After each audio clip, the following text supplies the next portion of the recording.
صلوا يا قوم بل صلوا على صدر الأمين مصطفى ما جاء أربيل عند هجاده لا إله إلا الله لا إله إلا الله لا أربيل عند هجاده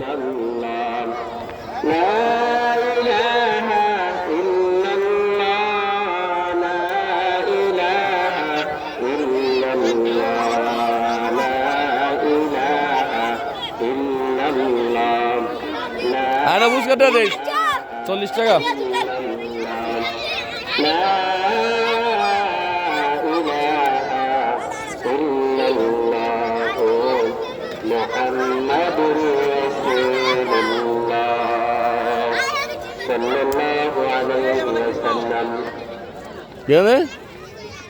আলহামদুলিল্লাহ বান্দারপাড়া কবরবাসী মেয়েদের মাগফিরাত কামনায় যুব সমাজের উদ্যোগে আজকের এই আয়োজন আজকের এই আয়োজনে প্রধান অতিথি প্রধান মেহমান এবং প্রধান বক্তা তারা পর্যায়ক্রমে এই